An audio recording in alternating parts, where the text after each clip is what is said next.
Hello right, ఇవాళ నాగ చైతన్య శోభిత Dhulipala engagement జరిగినట్టు మనం ఇన్స్టాలో చూసాం. దీని గురించి ఏం చెప్పదలుచుకున్నారు? ఇప్పుడు ఏమండి, ఒక నాగ చైతన్య గారు ధూళిపాల గారు వాళ్ళిద్దరికి ఆఫీషియల్ గా డైవర్స్ అయిపోయింది. సమంత గారికి వాళ్ళకి ఆయన ఇష్టం ఉంది, అమ్మాయికి ఇష్టం ఉంది, మ్యారేజ్ చేసుకున్నారు. ఆఫీషియల్ గా మ్యారేజ్ చేసుకున్నారు పెద్దల సమక్షంలో. ఈ రోజు నిశ్చితార్థం అయింది. అంటే మ్యారేజ్ చేసుకోవడానికి నిశ్చయించుకున్నారు. ఈ రోజు వాళ్ళకి నిశ్చితార్థం అయింది. మన అందరం వాళ్ళిద్దరూ బాగుండాలి, కలకాలం బాగుండాలి, జీవించాలని కోరుకుంటాం. అంతే తప్ప వాళ్ళ కుటుంబం బాగుండాలి, వాళ్ళు బాగుండాలి, పిల్ల పాపలతో బాగుండాలని కోరుకుంటాం. అది ఓకే. అంటే వేణుస్వామి సెలబ్రిటీల జాతకాలు చెప్పబోనని స్టేట్మెంట్ కూడా ఇచ్చాడు. మళ్ళీ నాగ చైతన్య శోభిత ధూళిపాల ఎంగేజ్మెంట్ అనౌన్స్మెంట్ రాగానే రేపు వీళ్ళ జాతకాలు ఫ్యూచర్ ఎలా ఉండబోతుందని చెప్తానంటున్నాడు. ఏంటి మరి అలా చెప్పొచ్చా? ఇది కరెక్టే అనుకోవచ్చా? ఏమండి, నేను ఒక్క మాట చెప్పమంటారా? జాతకం అంటే ఏంటో అర్థం ఏంటో తెలుసా? జాతకం అంటే మంచి చెప్పేవాడు జాతకుడు.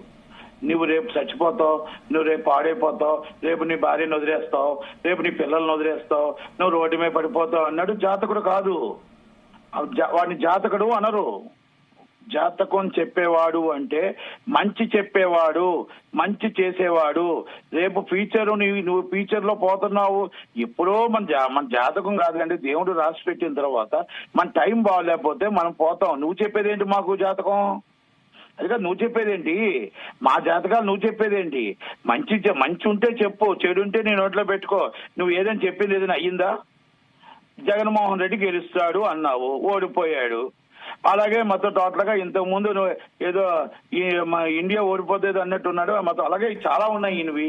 అంటే ఈయన కోసం నేను ఎందుకు పట్టించుకోను అంటే జాతకాలు నేను పట్టించుకోను.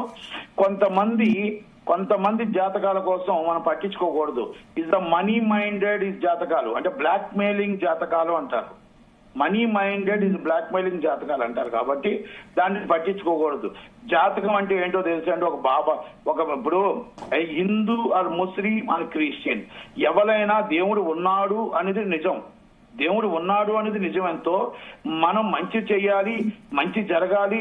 రేపు ఉదయం దేవుడా నువ్వు ఉన్నావని వెళ్తామే తప్ప రేపు ఉదయం నా నేబర్సులను బుద్ధి అని అనం కదా. అంటే మంచి చెప్పేవాడు జాతకుడు, మంచి చెప్పేవాడు బాబా, మంచి చెప్పేవాడు ఖురాన్, మంచి చెప్పేవాడు పాస్టరు. రేపు ఫ్యూచర్ నీకేం తెలుసు? దేవుడికి తెలుసు. రాత ఏ రాత రాసి ఉంటే ఆ దేవుడికి రాస్తాడు రాత. నువ్వెలా చెప్పగలుగుతావు? రేపు ఉదయం వాళ్ళిద్దరూ నిశ్చితార్థం అయింది, వాళ్ళిద్దరూ హ్యాపీగా ఉంటారా ఎలాగుంటారని దేవుడు కదా రాయాల్సింది. వాళ్ళ కుటుంబంలో నువ్వు చుట్టు పెట్టానికి నువ్వెవడివి? వారు మనలాంటి మనిషే అయినా కూడా ఏమైనా దైవ సంబుద్ధుడా లేకపోతే దేవుడు సపరేట్ గా పుట్టించాడా? ఏమైనా కాదు కదా. మా నిజం చెప్పండి. ఇది మీరు దైవ సంబుద్ధుడు అంటే దేవుడు మనలాగా మనిషే కదా ఆయననా? ఇప్పుడు మనందరికీ మన తల్లి ఎలా కన్నారో ఆయన అలాగే కన్నారు. ఆయన అలాగే చెప్పాడు. ఏమైనా పెద్ద మొత్తం టోటల్ గా ఎక్కడికైనా వెళ్ళిపోయి ఏమైనా ఇది వచ్చాయా అంటే ఆయన జాతకం రీత్యా. గతంలో నాగ చైతన్య సమంత విడిపోతారని కూడా నేను చెప్పినట్లే జరిగిందని ఆయన కాన్ఫిడెంట్ గా చెప్తున్నారు. కొన్ని ఇప్పుడున్న పరిస్థితుల్లో 90% యూగోల కోసం చిన్న మాటల కోసం గంట కూడా ఓపిక పట్టలేని పరిస్థితుల్లో ఇప్పుడున్న జనరేషన్ 90% డైవర్స్ అవుతున్నాయి. ఇది 90% డైవర్స్ అవుతున్నాయి. అవుతున్నవన్నీ ఈయన చెప్పాడు ఏంటి? అది కాదు.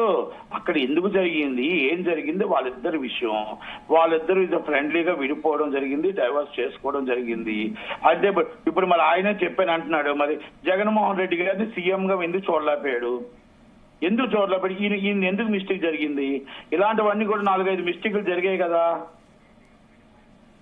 ఇప్పుడు నేను ఒక్కటే అడుగుతానమ్మా. ఇప్పుడు జాతకం చెప్పేవాడు వేరు, సర్వే చేసేవాడు వేరు. సర్వే చేసేవాడు మస్తాన్ సర్వే చేశారు. మస్తాన్ సర్వే గెలుస్తాడు అన్నారు. ఇంకో సర్వే చంద్రబాబు నాయుడు గారు గెలుస్తారు అన్నారు. ఇది సర్వే, జాతకం కాదు. జాతకం అంటే జాతకం మీద నమ్మకాలే పోయే పరిస్థితుల్లో ఇలాంటి వాళ్ళందరూ కలిపి బ్లాక్ మెయిల్ చేస్తున్నారు అని నేను జాతకాన్ని నమ్మను. నేను నమ్ముతాను దేవుణ్ణి. దేవుడు ఉన్నాడు అనేది నిజం.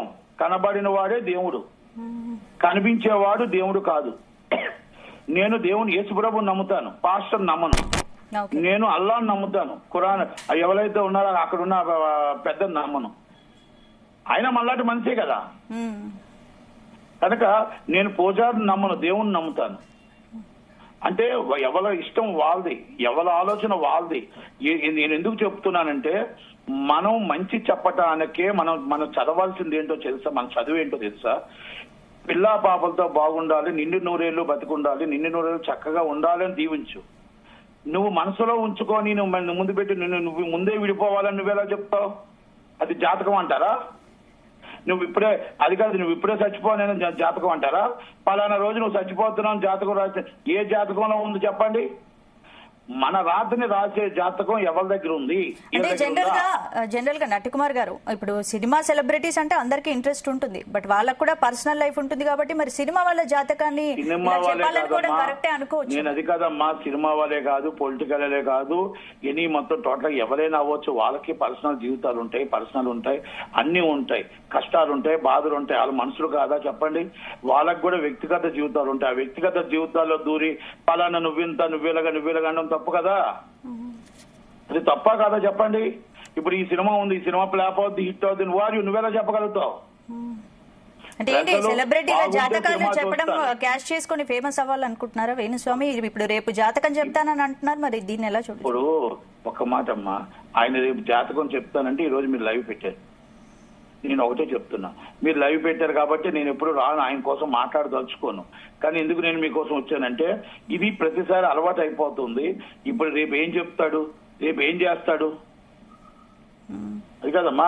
రేపు ఇప్పుడు మళ్ళా క్లియర్ గా ఆయన ఫేస్బుక్ స్టేట్మెంట్ పెట్టారు, నాగ చైతన్య శోభిత ధూళిపాల వైవాహిక జీవితం మీద సంచలనాత్మకమైన జాతకపరమైన విశ్లేషణ.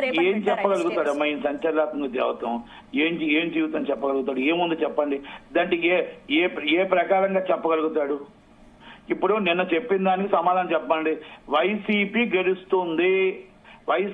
గెలుస్తుంది, టీడీపీ ఓడిపోతుంది, చంద్రబాబు నాయుడు ఇంటికి వెళ్ళిపోతా అన్నారు. కూటమి గెలిచింది, వైసీపీ ఓడింది. దానికి ఈయన ఏం చేస్తాడు? ముందు దానికి సమాధానం చెప్పి ముందు ఇంకో లైవ్ లోకి రమ్మానండి. అంటే నాకు తిట్టడం రాదు, నేను మాట్లాడడం కొంచెం వల్గర్గా మాట్లాడడం నాకు రాదు. కానీ ఎందుకంటే ఆయన మాట్లాడిన మాటలకి మామూలుగా మాట్లాడకూడదు. కానీ నాలాంటి పనికిరాడు, కరెక్ట్ గా ఆర్పీ లాంటి అలాంటి పనికి వస్తారు ఆయనకి. అంటే నేను ఎందుకంటున్నానంటే ఒక పద్ధతి ఉండాలి. ఎవరమైనా సరే మంచి చెయ్యండి, మంచి చేసి మీరు అది కాదు మీ కాలు మొక్కించుకోండి, మంచి చెయ్యండి, మంచి చెప్పండి, చెడు మీ మనసులో పెట్టుకోండి. చెడు జరగవచ్చు, మీకు చెడు మీ ఆలోచన ఉండొచ్చు. అంటే మీకు మొత్తం టోటల్ గా దేవుడి దగ్గర మీరు ఏదో తీసుకోవచ్చు. దేవుడు మీకు అన్ని కూడా మీకు ఏదో పవర్స్ ఇవ్వచ్చు. ఆ పవర్స్ లో వాళ్ళకి ఏదో జరుగుతుంది అనుకోవచ్చు. అది నీ మనసులో పెట్టుకో. మంచి జరిగితే చెప్పు, చెడు జరిగితే చెప్పకు. చెడు జరిగితే ఆ దేవుడు రాత ఎలా రాసి ఉంటాడో రాసి ఉంటాడు. వాళ్ళ రాతను నువ్వు రాయికో, వాళ్ళ రాతను నువ్వు బ్లాక్ మెయిల్ చేసుకొని నువ్వు డబ్బు సంపాదించుకోకు. నేను అదే అడుగుతున్నాను. వేణుస్వామిని కానీ ఇంకొకరిని కానీ ఎవరినైనా అంటున్నాను నేను. ఇప్పుడు 10 మంది ఉంటారమ్మా, ఉగాదికి 10 మంది ఒకలాగా ఎందుకు చెప్పలేకపోతున్నారు? పంచాంగం అనేది ఒకటే కదా. 3 వేసేటప్పుడు మనం మొత్తం టోటల్ గా అన్ని కలిపి దగ్గరుండే కదా మన మంత్రాలు చదివే వేస్తున్నారు కదా. దేవుడు ముందే మంత్రాలు చదువుతున్నారు కదా. మరి ఎందుకు మంచి దైవాలు చదువుతున్నాయంటే తప్పుడు మంత్రాలా? కాదు కదా. దేవుడు రాత ఎలాగుంటే అలాగుంటది.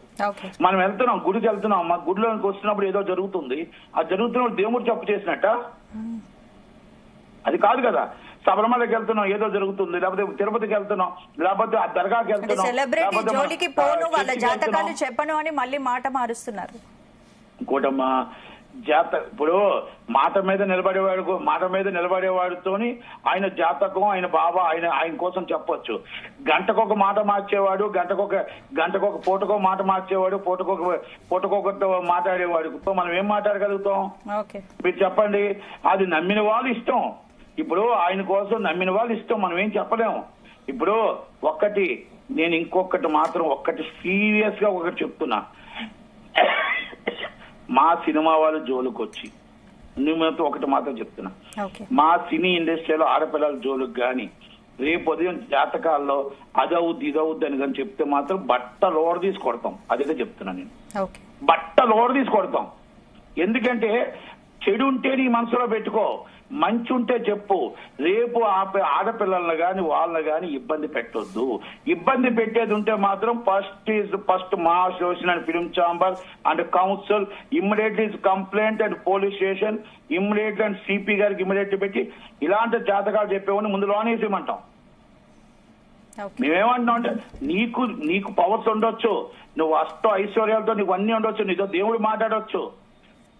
దేవుడు కూడా నీకేం చెప్తున్నాడంటే మంచి చేయడానికి ప్రయత్నం చేయి బిడ్డ, నువ్వు అంతే తప్ప నువ్వు చెడు చేయడానికి ప్రయత్నం చేయకు. నీ దగ్గర ఉన్న పవర్స్ ని చెడుకు ఉపయోగించకు, మంచికి ఉపయోగించు. 10 కాలాల పాటు బాగునే విధంగా నువ్వు దీవించు. 10 కాలాల పాటు బాగునే విధంగా దీవించు. ఆ సినిమా హిట్ కావాలని కోరుకో, అంతేగాని వాళ్ళకి నష్టం చెయ్యాలని ఆలోచన పెట్టుకో. ఆలోచన పెట్టుకునేవాడు జాతకుడు కాదు, మూర్ఖుడు. మూర్ఖుడా జాతకుడా అని రెండింటిలో తెలుసుకోమని వేణుస్వామి తెలుసుకోమని. ఇది ఇప్పుడు ఇంతకన్నా మనం ఇంకా ఇప్పుడు ఆయన ఏదో చాలా గొప్పవాడని ఆయన చెప్పుకుంటున్నాడు, జనాలు ఎవరు నమ్మరు ఆయన్ని. నేను 2 విషయాలు చెప్తున్నా. జగన్మోహన్ రెడ్డి గారు ఎంత తీసుకొని ఆయనకి పేరు మీద చెప్పావు, ఎంత ప్యాకేజ్ తీసుకున్నావు, ఏమైంది మీ పరిస్థితి? ఓకే, అది ఉపయోగపడుతుంది, దానివల్ల ఏదో 10 ఓట్లు పడతాయని అనుకున్నారు. ఏం జరిగింది? జనాలు చెంప చెల్లు అనిపించారు కదా. మరి ఇప్పుడు ఆ పిల్లలిద్దరూ పెళ్లి చేసుకోవాలనుకున్నారు, నిశ్చితార్థం అయ్యింది. వాళ్ళని మంచిగా ఆస్వాదించు. వాళ్ళని ఆస్వాదించి ఏమైనా ఉంటే మంచి జరగాలని దేవుని కోరుకో. ఆ దేవుడికి నువ్వు కోరుకో. ఆ తరపు నుంచి నువ్వు హోమం చెయ్యి. ఆ తరపు నుంచి ఏమైనా ఉంటే నువ్వు చెయ్యి, మంచి చెయ్యి. చెడు చెయ్యకు, చెడు ప్రయత్నం చెయ్యకు. చెడు ప్రయత్నం చేసేవాడు సెల్లింగ్ పెట్టేవాడు అంటారు మనం భాషలో, మన పల్లెటూరులో అంటాం కదా. అది మీ పల్లెటూరులో అంటాం కదమ్మా, అలాంటి వాడు అంటే ఇది బ్లాక్ మెయిలర్స్ అంటారు అన్నమాట. అది కనుక వేణుస్వామికి కూడా మా ఇండస్ట్రీ నుంచి ఒకటే రిక్వెస్ట్ ఏంటంటే, మీరు మంచి చేయడానికి ప్రయత్నం చేయండి, చెడు చెప్పాలని ప్రయత్నం చేయకండి. చెడు చెప్పాలని ప్రయత్నం చేసినా, ఒకవేళ గాని అసభ్యంగా గాని ఏమైనా మాట్లాడినా, ఒకవేళ వాళ్ళ కోసం ఇది జరుగుతుంది అది జరుగుతుందని చెప్పినా, ఈసారి సినీ ఇండస్ట్రీలో ఎవరు ఊరుకోరు. దాన్ని చాలా సీరియస్ గానే తీసుకుంటారు. నీ భర్తం పట్టానికి మాత్రం రెడీగా ఉంటారని మాత్రం నేను చెప్తున్నాను. అంత మాత్రం చెప్తాను. Okay, right. Thank you so much నటి కుమార్ గారు.